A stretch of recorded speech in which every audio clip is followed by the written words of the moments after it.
10명 중에 6, 7명 정도는 그냥 최소 6, 7 정도는 좋아. 근데 3, 4개가 마음에 안 들거나 힘들어라는 의미일 가능성이 크다라는 거예요. 만약 6, 7 힘들었으면 헤어졌겠지. 너무 몰입했구나. 양브로의 정신세계. 네, 안녕하세요. 정신건강학과 전문의 양재진입니다. 네, 안녕하세요. 정신과의사 양재용입니다. 네, 오늘은 저희 신규 콘텐츠 양브로의 연애상담소 시간입니다. 감사하게도 2월부터 양떼분들이 연애나 결혼과 관련된 사연들 많이 보내주고 계시네요. 네, 이번에는 결혼을 앞둔 분들이 들으시면 정말 공감하실 만한 사연인 것 같고요. 그 전에 사연을 읽어주실 귀한 분을 소개했습니다. 아, 예. 라뮤꾼이 소개합니다. 아, 어서오세요. 반갑습니다. 안녕하세요.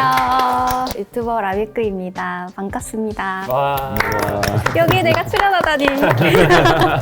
사실 네. 저희가 알기로 라뮤꾼 씨도 5월에 결혼 예정인 거 알고 네. 있는데 특히 4월에 결혼을 많이 하다 보니까 정말 지금 많아요. 결혼 한 2, 3개월 앞둔 분들 중에서 굉장히 고민이나 걱정, 불안이 많은 분들 계실 것 같아요. 그래서 그런 분들에 대한 사연 한번 다뤄보도록 하겠습니다.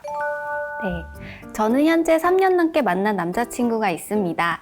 연애 초에는 주변 사람들과 트러블도 있어서 많이 힘들었지만 이 사람이 너무 편하고 재밌고 저를 많이 사랑해 주어서 지금은 잘 극복하고 만나고 있습니다. 그래서 이제 이 사람과 결혼을 생각하고 있는데 매일 마음이 바뀝니다. 평소에 제 눈에는 귀여워 보이지만 키가 작고 외관이 엄청 뛰어나지 않는 남자친구의 외모가 갑자기 마음에 걸리기도 하고 다른 사람 더 안 만나보고 이 사람이랑 결혼해도 괜찮나? 하는 고민도 생기기도 하는데 그래도 결국 이 사람밖에 없다 하고 맙니다. 이렇게 갈팡질팡하는 저 어떻게 해야 할까요? 야, 3년을 만났는데 외모가 새삼 거슬리는 느낌. 사실 두 가지. 일단 첫 번째는 소위 말하는 사랑의 유효기간이 끝난, 두 번째는 사실 그보다 훨씬 더 현실적인 결혼을 앞두고 정말 이 사람이 최선일까죠. 다른 사람 안 만나보고 더 괜찮은 사람이 있을 수도 있는데 이 사람과 결혼하는 게 최선일까? 라는 고민. 무슨 얘기를 해줘야 될까요, 이분에게? 이분이 다른 사람 많은 연애를 해보지 않으셔서 사실 이게 시작이 된 것 같긴 하거든요. 왜냐면 저도 연애 자체를 몇 명 안 해봐서 그런 생각을 좀 하긴 했었어요. 좀 더 많은 사람을 만나야 되는 거 아닌가? 이런 생각들? 뭔가 정보가 많으면 더 좋은 선택을 할 수 있을 거라고 생각을 하잖아요, 사람들이 대부분. 근데 그 사연자분이 약간 그런 생각이 시작이 돼서 뭔가 난 이 사람에게 이런 것들이 약간 불만족스러운데 이게 맞나? 근데 다른 사람들은 어떨까? 네. 지금 이 남자친구와의 관계를 한번 좀 홀드하고 다른 자들을 좀 경험을 해보는 게 좀 필요할까요? 저는 다른 사람 더 만나보는 것도 괜찮지 않을까. 그럼 일단 생각이- 좀 시간을 갖자고 하라고 하고 남자친구한테. 네. 저도 근데 라면꾼님 의견에 동감해요. 이 지금 남자친구가 얼마나 소중한 사람인지에 대해서 잘 모르시는 것 같아. 편하고 재밌고 많이 사랑해주고 그러니까 너무 장점이 많은 사람이야, 자기가 생각해도. 근데 이 다른 사람들에 대한 데이터가 좀 많이 부족할 수도 있겠다는 생각 들고 3년을 만날 정도의 외모면 괜찮은 거잖아요. 일단 내가 통과를 했던 거잖아요, 처음에. 그쵸. 근데 이게 지금 와서 걸린다라는 거는 진짜 그 이유는 아닌 것 같고 다른 사람들을 좀 경험해보고 싶은 게 더 깔려 있는데 이 외모가 그래 조금 아쉽다, 약간 이런 마음으로 이게 나온 것 같아요. 그래서 다른 사람들로 좀 경험해보고 이 사람의 소중함을 조금 더 느낄 수 있지 않을까? 저도 라면꾼 얘기를 들으면서 그런 생각이 좀 듭니다. 사실 결혼이라는 어떤 이벤트를 앞두고 아니다라는 사인이 올 때는 멈추는 것도 답이라고 생각을 해요. 다만 이분한테 말씀드리고 싶은 게 잠깐 멈춰서 우리 시간을 갖자 하고 다른 이성을 만났다가 내가 돌아왔을 때 이 남자친구가 그 자리에 있을 거란 기대는 하지 마시라는 거죠. 본인의 선택에 의해서 다른 이성을 만나게 됐을 때 이 사람을 놓칠 수도 있고 혹은 이 사람을 포기한다는 전제하에 그런 선택을 하셔야지 갔다 왔더니 있을 줄 알았는데 없다? 그때 느끼고 막 배신감 느끼고 그런 정도라면 안 하는 게 맞고요.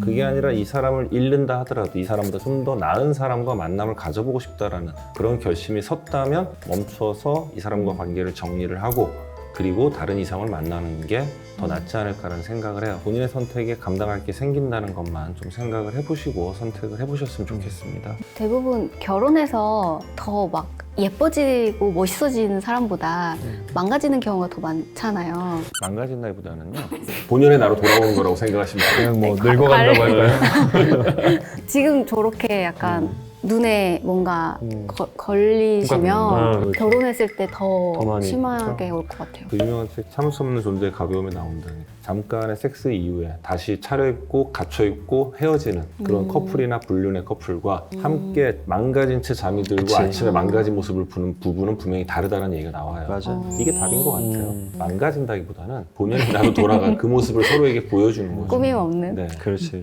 남혁구님도 실제로 좀 고민을 많이 있으실 것 같은데 본인이 생각하는 결혼관 그리고 이제 뭐 혹시라도 어려움이 준비 중에 있으셨다면 그 어려움을 어떻게 극복해 나가고 계신지. 뭐 하나를 꼭 집어서 얘기할 수 없고 결혼할 상대자를 고르는 데 있어서 그 사람의 이제 인성 그리고 뭐 집안 환경, 평소에 하는 행동 이런 것들을 주로 생각을 하니까 결혼을 하려고 생각을 했는데 진짜 이게 정말 신기한 게 결혼을 딱 앞둔 몇 달 전에는 네. 그 모든 게 하나하나 되게 예민하게 초기 발동이 돼요. 마음에 안 들어요? 자꾸 뭡니까? 약간 100%가 아닌 느낌인 거예요. 아, 예전에는 그냥 그렇구나 하고 그냥 넘어갈 수 있는 게 약간 80%에 오면은 왜 20%는 저렇지? 근데 저 말고도 제 주변에 결혼을 앞둔 모든 사람들이 그 고민 많이 한다 하더라고요. 지금 사연자분도 좀 비슷한 것 같고 그러니까 이게 결혼이라는 그 관계 전에는 연애 관계일 때는 이 80%가 충분히 나한테 만족스러운 거였는데 네. 결혼이란 어떤 특정한 관계가 딱 네. 되는 거에 대한 생각을 하니까 이게 부족하게 느껴지는 거죠. 그 불안한 거죠. 나머지 이 20%를 내가 감당할 수 있을까? 그치 내가 감당할 네. 수 있어. 왜냐면 연애는 가다 멈추면 되는데 결혼은 이제 돌아올 수가 없잖아요. 빼도 박도 못한다는 생각이 크다 네, 보니까. 맞아요. 근데 돌아올 수는 있지만 결혼이라는 뭐 어떤 예식을 하고 또 이혼이라는 과정 자체가 굉장히 힘들기도 하지만 또 나에게 흠이 된다는 생각들을 많이 하는 것도 같고 그러다 맞아요. 보니까 쉽게 나가지 못하는 경우들도 네. 많이 있는 것 같아요. 제 친구들도 결혼해서 행복하게 사는 친구들이 진짜 손에 꼽고요. 다들 나 이 결혼 괜찮나? 이혼해야 되나? 그런 고민하는 친구가 되게 많고 네네. 그리고 이혼한 친구도 정말 많아요. 많죠. 네. 남욱규 씨는 그럼에도 불구하고 왜 결혼을 하려고 그래요? 그리고 어떻게 그 아까 말씀하신 그 부족한 느낌을 극복을 좀 하고 있는지 궁금해요. 극복하는 데 있어서는 서로 간의 변화도 되게 중요하지만 변화를 하려고 하는 상대방의 그런 모습에 마음이 녹아내리는 거잖아요. 이 사람이 지금 애써주고 있는 모습이요? 조금이라도 뭔가 내가 얘기했던 것들 귀 기울여주고 그런 것들을 마음으로 뭔가 수련하듯이 하면서 그냥 좀 저 스스로 뭔가 그렇게 정리하는 것 같아요, 마음을. 근데 문제가 네. 처음에는 애쓰는 노력하는 그 모습이 참 이뻐 보이고 야 나를 그렇게 사랑하구나 생각하는데 그게 한 달 두 달 되다 보면 이제 그게 기준이 되거든요. 더 애쓸 수 있는데 왜 안 하지? 또 이만큼도 할 수 있는데 안 하는 거잖아. 너 나 사랑 안 하네. 이렇게 갈 가능성이 상당히 크죠. 그러네요. 상당히 수용적인 분이시군요. 사실은 제일 좋은 거는 상대방에 대해서 인정하고 받아들이는 거거든요. 아, 내 남자친구, 내 여자친구는, 내 남편, 내 부인은 이런 사람이구나라고 그냥 그 사람을 바꾸려고 하지 말고요. 그 사람을 바라보는 나의 관점을 바꾸는 게 가장 현명한 선택인 것 같아요. 근데 그게 되냐 안 되냐의 문제거든요. 맞아. 라면꾸님한테 하나 물어보고 싶은 게 네. 라면꾸님은 본인 스스로가 괜찮아요? 나 스스로를 좀 좋아할 수 있어요? 전 너무 자기애가 넘쳐나서. 넘쳐나요? 네. 근데 내가 나랑 어울릴 수 있는 사람이랑 같이 살 수 있고 그 사람을 좋아할 수 있으려면 일단 내가 나를 좋아해야 되거든요. 보통 내가 나를 안 좋아하기 때문에 나랑 반대편에 있는 사람한테 많이 끌리는 거예요. 저 사람은 내가 나한테 없는 멋진 걸 많이 갖고 있네? 여기서 끌린다라는 거죠. 근데 그렇게 해서 결혼을 선택했을 경우에는 같이 뭐 부드럽게 잘 살아가기가 되게 쉽지가 않기 때문에 같이 살 수 있으려면 일단 내가 나를 좀 좋아해야 돼요. 너무 제가 스스로 절 너무 좋아해서 내가 우선순위이고 막 그런 건 안 돼요. 그건 이기적인 내가 나를 사랑해서 자존감이 높다는 거하고 자기중심적이고 이기적인 건 다른 얘기예요. 아, 네. 나를 사랑할수록 타인에게 되게 관용적이고 포용적이고 다른 사람한테 관대해져요. 내가 나를 사랑할수록.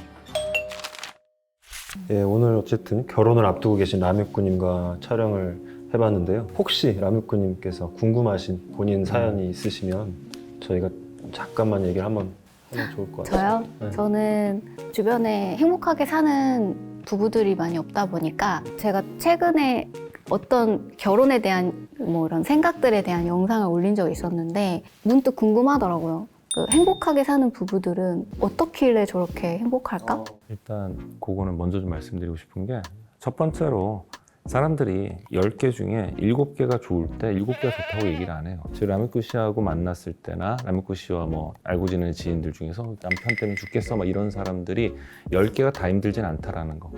10명 중에 6, 7명 정도는 그냥 최소 6, 7 정도는 좋아. 근데 3, 4개가 마음에 안 들거나 힘들어라는 의미일 가능성이 크다라는 거예요. 만약 6, 7 힘들었으면 헤어졌겠지. 그러니까 그런 사람들의 순간순간의 말로 인해서 어떻게 보면 약간 선택 오류가 생기는 거거든요. 뭐 다 힘든 거 아니야? 다 불행한 거 아니야? 그렇지 절대 않다라는 거. 진짜 불행한 사람은 극히 드물 가능성이 크다라는 거. 그리고 사람들이 7, 8개만큼 행복해라고 했을 때 남들이 그렇게 좋아해 주질 않아요. 그래서 오히려 본인의 행복에 대해서 오픈하는 경우가 드물어요. 그래서 그냥 주변에 하는 얘기는 그 정도로 이렇게 걸러서 좀 들으시면 좋을 것 같더라고요. 너무 몰입했구나.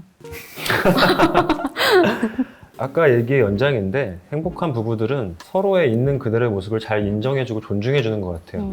그러니까 자존감들이 다 높아요, 기본적으로. 나한테 없는 거를 상대한테 찾거나 바라거나 기대하지 않고 그걸로 인해서 실망하거나 화나거나 그러지 않아요. 내가 나를 잘 수용하고 그런 분들이 내 옆에 있는 배우자도 잘 수용하고 있더라고요. 그거를 항상 염두에 두시고 라미쿠님 좋은 결혼 생활 하셨으면 합니다. 예, 저희 커뮤니티에 연애 상담소 사연 제보 링크가 있습니다. 고민 있으신 분들은 편하게 남겨주시면 좋을 것 같아요. 사연에 채택되신 분들에게는 마인드 카페 강남점 또는 용산점 커플 혹은 부부 동반 오프라인 상담권을 선물로 드리도록 하겠습니다. 연애 결혼 고민 저희 양브로가 상담해 드리겠습니다. 구독, 좋아요. 알림 설정 해주세요. 꾹. 네, 꾹. 해주세요까지 했나? 너무.